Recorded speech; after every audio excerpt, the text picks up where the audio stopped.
Your mind didn't go blank. It got crowded. A few months ago, I watched a conversation end before it had the chance to begin. At a networking event, a woman smiled and asked the man beside her, "So, how do you know everyone here?" A simple question, one he'd probably answered dozens of times. He opened his mouth, then nothing. His eyes drifted away. He laughed awkwardly. Finally, he said, I actually don't." A few polite smiles later, the conversation was over. If you asked him what happened, he'd probably say what millions of people say every day. "I just couldn't think of anything to say." But I don't think that's what happened, because before the silence appeared, something else happened first.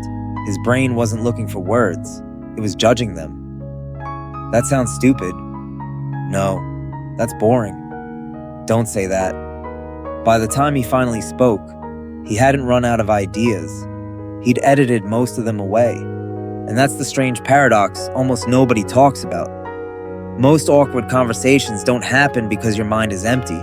They happen because it's crowded, with edits, second guesses, and an invisible audience silently scoring every word before it leaves your mouth. The moment that audience appears, the conversation quietly stops being a conversation. It becomes a performance, and performances follow very different rules. So why does that audience disappear when you're with your closest friends, but suddenly show up the moment you meet someone new? The answer has almost nothing to do with conversation skills. It has everything to do with attention. Here's something worth noticing. Think about the people you never seem to run out of things to say with. Your closest friend, your brother, your partner. You don't magically become more interesting around them. You don't suddenly find better stories. So what changes? The audience leaves. You stop wondering how you sound. You stop replaying every sentence before it's finished. You stop trying to earn the right to belong in the conversation. You simply join it. That difference is much bigger than it seems. Imagine your attention as a flashlight. Wherever it points, your mind follows. When the light points outward, conversations feel surprisingly easy. You notice someone smile, the excitement in their voice. One idea naturally leads to another because your attention is where the conversation actually is. But then something shifts. Someone new walks into the room, someone attractive, someone important, someone whose opinion suddenly feels like it matters. Without realizing it, the flashlight turns around. Now it's pointing at you. How do I sound? Am I talking too much? Was that weird? And in that exact moment, the conversation splits into two. One is happening with the other person. The other is happening inside your own head. Guess which one steals your attention? There's a psychological term for this. Self-monitoring. In small amounts, it's useful. It keeps us polite. It helps us avoid saying things we'll regret.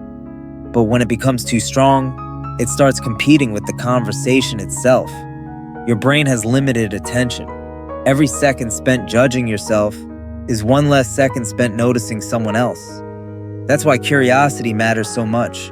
Not because it makes you charming, because it pulls your attention back outside your own head. And here's a question that can completely interrupt the cycle. The next time you catch yourself thinking, "How am I doing?" replace it with this: "What haven't I noticed about this person yet?" It's almost impossible to stay trapped inside your own performance while you're genuinely curious about someone else. But that still doesn't explain something. If self-monitoring makes conversations harder, why would our brain ever choose to do it? The answer goes back much further than networking events, or first dates, or even modern life. And once you understand it, you'll stop blaming yourself for something your brain was designed to do. So why would your brain do this? Because to your brain, rejection still feels expensive. For thousands of years, belonging to a group wasn't just comforting. It helped keep you alive. Your world has changed. Your brain hasn't fully caught up. It can't always tell the difference between being ignored at a party and being rejected by your tribe. So it does what it thinks will keep you safe. It starts scanning for social danger. Don't embarrass yourself. Don't sound stupid. Don't let them think you're awkward. The intention is good. The result isn't. Because every warning steals a little more attention from the conversation itself. Psychologists have a name for something closely related to this. It's called the spotlight effect. We naturally overestimate how much other people notice us, how closely they're watching, how harshly they're judging. But here's the irony. The person you're afraid of being judged by is usually busy wondering how they're being judged too. Think back to the networking event.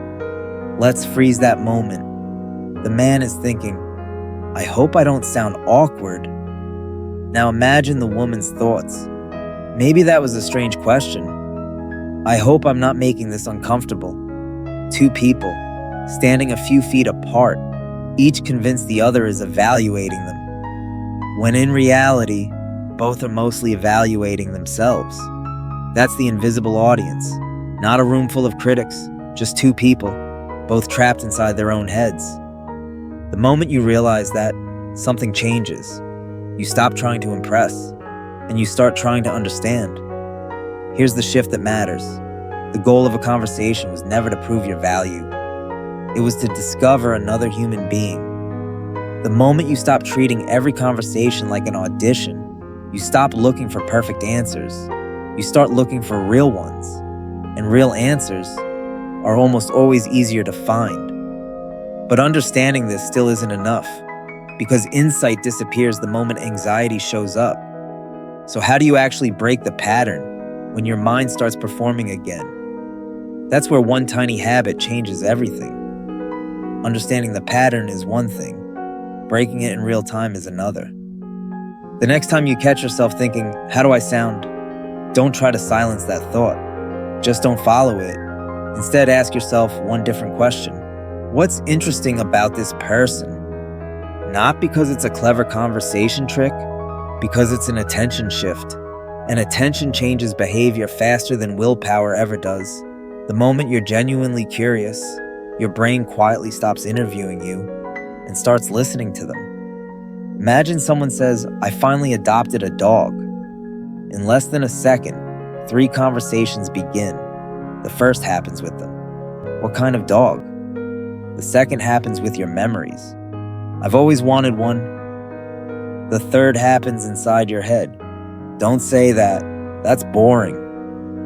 Most people think the conversation dies because they couldn't think of something interesting. It doesn't. It dies because they believed the third voice, not the first 2. Here's something worth remembering. The sentence you almost didn't say is often the sentence that makes you feel human. Not because it's impressive, because it's real. People rarely remember perfect conversations. They remember conversations where they felt understood. And understanding almost always begins with honesty, not brilliance. There's one more habit that quietly keeps the performance alive, treating every pause like a mistake. But silence isn't proof that you're failing. It's proof that 2 human beings are thinking. A conversation isn't a race to eliminate every quiet moment. It's a rhythm. Some notes, some rests. Take the rests away, and even beautiful music becomes noise. The same is true for people. Sometimes confidence isn't speaking first. Sometimes it's being comfortable enough to let the next thought arrive on its own. And when you stop trying to control every moment, something unexpected happens. The conversation starts doing some of the work for you, which brings us back to where this all began. One simple question, one awkward silence, and one completely different ending. Let's go back to where we started. The networking event, the same room, the same question. So, how do you know everyone here? Nothing about the situation has changed. His heart still beats a little faster. He still feels that familiar urge to find the perfect answer. But this time, he notices something. The audience, quietly waiting in the back of his mind, watching, scoring, editing. For a second, he smiles, not at the woman, at the audience, and then he lets it leave. I actually don't know many people yet, he says. I came here hoping to change that. She laughs. Honestly, me too. And just like that, the conversation begins. Not because he found the perfect words, because he finally stopped searching for them. Maybe that's what we've misunderstood about conversations all along. We think people connect because someone says something unforgettable. But unforgettable conversations rarely begin with unforgettable sentences. They begin with something much smaller. Someone deciding it's safe enough to stop performing. The people who seem effortless in conversation aren't carrying better stories. They're carrying less fear, less editing, less pressure to impress. They're present enough to notice another human being instead of constantly evaluating themselves. And presence has a strange effect. The moment one person stops performing, the other person often does too. That's how trust begins, quietly, almost invisibly, one honest sentence at a time. So the next time your mind goes blank, don't ask, "What's wrong with me?" Ask a different question. Where did my attention go? If it wandered back toward the audience in your head, gently bring it home, back to the person in front of you, back to their story, back to your curiosity, because your words were probably never missing. Your attention was. You were never running out of things to say. You were running out of space to let yourself say them. And maybe the goal was never to become a more interesting person. Maybe it was simply to become less afraid of being an ordinary one, because ordinary people have extraordinary conversations every single day, not by performing, but by being fully there. If this video gave you a different way to think about conversations, I'd love to hear from you. What's one conversation you've replayed in your mind that maybe wasn't as bad as you once believed? Leave it in the comments. You might discover that the audience judging you back then never really existed in the first place. And if you enjoy exploring the psychology behind everyday life, subscribe to Cogvora. Because the more clearly we understand ourselves, the more deeply we can understand each other.